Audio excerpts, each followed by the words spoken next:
प्यारे बच्चों नमस्कार, स्वागत है आपका चैनल मैथ्स मैजिक 82 में। प्रश्नावली 3B 5 सवाल हम लोगों ने कर लिए, 5 और बचे हैं सवाल। इस वीडियो में ख़त्म हो जाएंगे, लेकिन आपको करना तो आ ही गया होगा। नहीं आया है तो फिर और समझ लीजिए एक बार। ये समीकरण लिखे हुए हैं दो, इनको प्रतिस्थापन विधि से हल करना है। विलोपन विधि में गुणांक बराबर करने थे, यहाँ x का मान y के पदों में या y का मान x के पदों में रखना है। देखो समीकरण x1 में x का गुणांक 1 है, जहाँ किसी x या y का गुणांक 1 मिले उसके पदों में मान निकाल लो। समीकरण 1 से अगर हम आपसे पूछें x बराबर कितना होगा तो आप कहेंगे 4 उधर जाएगा, ऋण का था उधर गया प्लस का हो गया, ये प्लस का था तो माइनस का हो गया।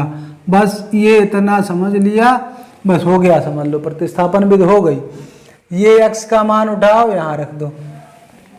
समीकरण 3 से x का मान समीकरण 2 में रखने पर समीकरण 2 में रख दो। 2x की जगह क्या लिखोगे 4 माइनस 2y, ये वाला मान, और आगे प्लस 4y है, माइनस का 12 है, फिर बराबर 0 है। 2 का गुणा ये कोष्टक में लिखे हैं तो गुणा होगा दोनों में, 4 दूना 8 और 2 दूना 4y प्लस 4y माइनस 12 बराबर 0। ये 4y कैंसिल, 8 से 12 चला गया तो माइनस का 4 बचेगा बराबर 0। ये क्या है, असंभव बात है, असत्य कथन हो गया। और 5वां सवाल में भी ऐसा ही आया था, तो हमने क्या बताया था, जब ऐसा आए तो क्या कह देंगे कि कोई सार्वहल नहीं होगा, कोई सार्वहल नहीं है इस समीकरण युग्म का। बस आपका सवाल हो गया। तो सवाल समझ में आया है तो भैया लाइक कर दो, चैनल को अभी तक सब्सक्राइब नहीं किए सब्सक्राइब कर लो, बेल आइकन दबा लो, मैं वीडियो डालूँ आपको नोटिफिकेशन मिले। नंबर 7 को भी वैसा ही हल करना है। तो मैंने आपको क्या बताया है कि देख लीजिए कि किस चर का गुणांक 1 है उसी का मान निकाल लीजिए। यहाँ देखो y का गुणांक 1 है तो समीकरण 2 से y बराबर निकाल लेंगे। समीकरण 2 से y बराबर, y प्लस का हमने किया, इसका मतलब यहाँ कर दिया उसको, तो 9 उठा के यहाँ कर दो, क्या हो गया 4x माइनस 9। बस ये हो गया। आपको अगर पक्षांतर करना आ गया समझ लो प्रतिस्थापन विधि लग गई, सवाल लग गया। y का मान आ गया, y का मान 2 से निकाला तो 1 में रखो।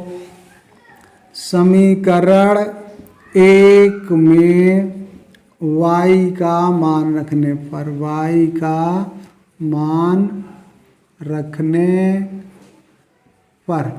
y का मान रख दो 2x, ऐसा ही रहेगा, प्लस 3y की जगह पे रखेंगे 4x माइनस 9 बराबर 1। 2x प्लस 3 4 जा 12, 3 चक्कू 12 हो गया और 3 नेम 27 बराबर 1। 12 और 2 कितना हो गया 14x, 1 और ये 27 उधर गए तो प्लस के हो गए, तो कितने हो गए 28। x का मान निकालोगे तो 28 और 14 यहाँ x के गुणे में थे तो कहाँ जाएंगे भाग में, तो ये हो गया 14 दूनी 28, x का मान आ गया 2। जब x का मान पता चल जाए तो y का मान तो बहुत जल्दी निकल आता है।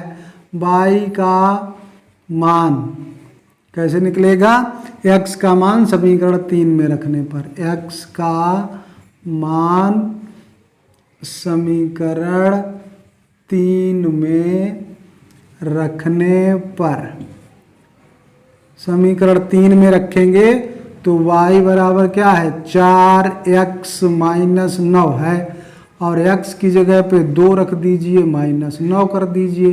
पहले 4 का गुणा 2 में करेंगे तो 8 होगा और माइनस 9 8 से 9 घटेगा तो क्या बचा, y बराबर -1। तो x बराबर 2 और y बराबर -1। ये आपका हल है समीकरण का।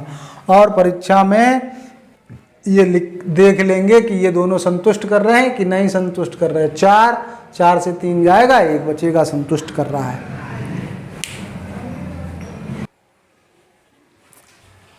आठवां सवाल हमारा देखते हैं। देखो यहाँ पे y का गुणांक 1 है, यहाँ पे x का गुणांक 1 है। चाहे इससे x का मान निकाल लो या यहाँ से y का मान निकाल लो, कुछ भी कर सकते हो आप।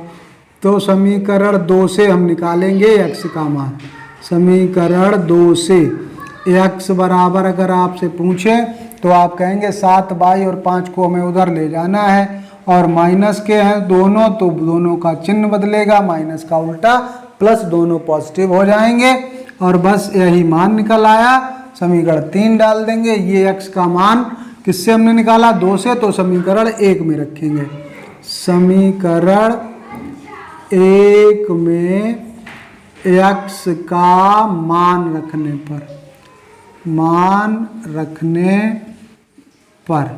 मान रख दीजिए। 3x की जगह 7y + 5, आगे फिर y रहेगा और +7 भी रहेगा बराबर 0। 3 का गुणा करिए, 7 × 21y और 3 × 5 = 15 प्लस y + 7 बराबर 0। y वाले पद जुड़िए, 21 1 22y हो गया और 15 और संख्याएं जोड़िए, मतलब 15 और 7 22 हो गया बराबर 0। तो 22y का मान अगर निकालेंगे तो ये पॉजिटिव है, उधर जाएगा तो कैसा होगा, निगेटिव। और y का मान निकालेंगे तो -22 और ये गुणा वाला 22 बटे में आएगा, कट जाएगा, 22 × 22, y का मान आ गया -1। अब x का मान समीकरण 3 से निकाल लेंगे। समीकरण 3 में y बराबर -1 रखने पर रख दीजिए यहाँ पे, तो x बराबर 7 और y है साथ में, तो यानी कि गुणे में है, तो गुणा में -1 उसका मान निकल कर आया है और ये रख दिया। तो 7 और -1 का गुणा -7 हो गया तो +5। अब 5 से 7 घटेगा तो -2, तो x बराबर -2 और y बराबर -1। ये हो गया आपका हल समीकरण का। और यहाँ रख के देख लीजिए, -6 हो जाएगा, -1 तो माइनस के साथ +7 0 हो गया। यहाँ पे रख के देख लीजिए, -2 और +7 तो 5 बचेगा और 5 से 5 घटेगा तो 0 हो गया, यानी कि संतुष्ट। नमा सवाल हमारा थोड़ा कठिन लग रहा है आपको, क्योंकि इसमें बटे में संख्याएं दी गई हैं, तो कोई डरने की बात नहीं है। एक से बस भाई कॉन्सेप्ट याद रखना है कि चाहे बटे में हो चाहे गुणा में हो, कैसे भी हो। समीकरण 2 से हम अगर आपसे पूछें, समीकरण 2 से x/3 का मान बताइए, तो आप कहेंगे 13/6 ये है और ये y/2 उधर जाएगा तो इधर प्लस का है तो उधर हो गया माइनस का। इतनी बात समझ में आ गई। अब यहाँ दोनों का एलसीएम कितना हो गया, 6 और 2 का एलसीएम 6 हो गया, तो 13 तो ऐसे ही आ जाएगा। 2 का भाग 6 में करोगे 3 बार जाएगा, 3 का गुणा कर देंगे, 3y x/3 बराबर 13 - 3y हो गया। अब x का मान अगर करेंगे तो 3 कहाँ चला जाएगा, उधर, तो x बराबर क्या हो गया, 3/6 और 13 - 3y, 3 एकम 3, 3 दूनी 6, मतलब ये आ गया 1/2 13 - 3y।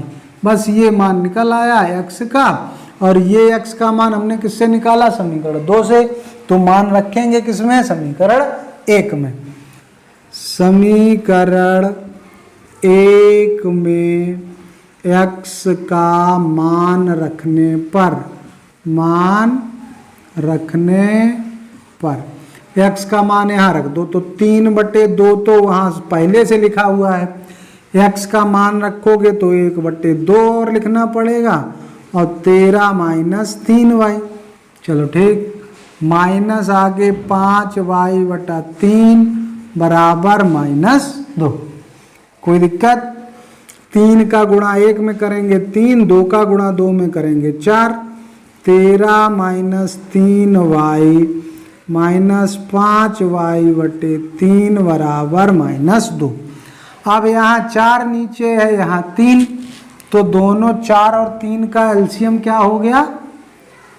4 और 3 का एलसीएम हो गया 12 एलसीएम हो गया।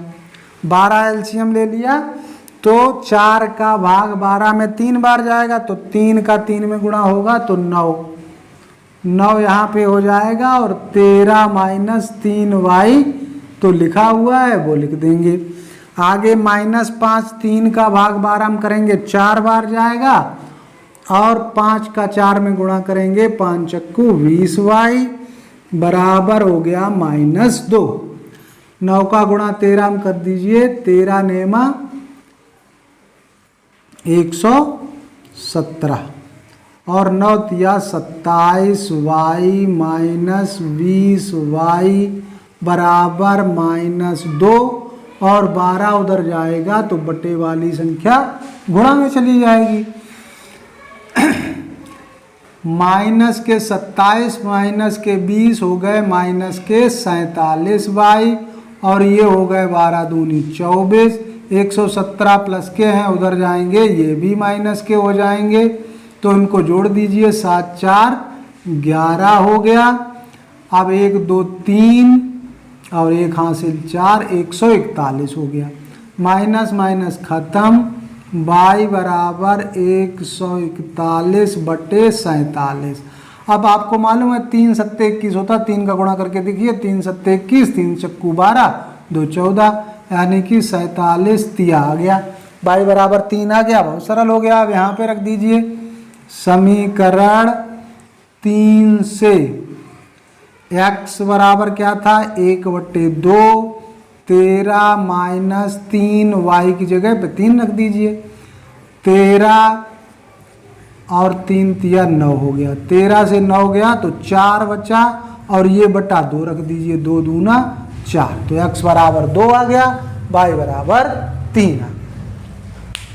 साइज का लास्ट सवाल है, 2 समीकरण दिए गए हैं, उसने कहा इनको हल कीजिए, फिर m का मान पूछा गया है, एक समीकरण और दिया गया है, उसको बाद में देखेंगे। पहले आप केवल इनको देखिए, डरिए नहीं कि ये क्या दे दिया गया, पहले आप इनको प्रतिस्थापन विधि से हल करिए।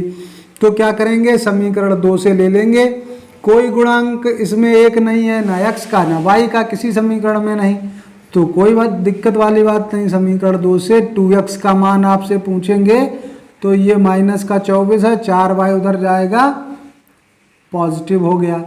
अब गुणा वाली संख्या भाग में पहुंचा दीजिए, माइनस प्लस हम पहले लिखे दे रहे हैं 4y -24 बटा 2 नीचे चला जाएगा, 2 का भाग दे दीजिए तो 2 दूना 4 होता है, 12 दूनी 24, ये आ गया समीकरण 3, x का मान आ गया।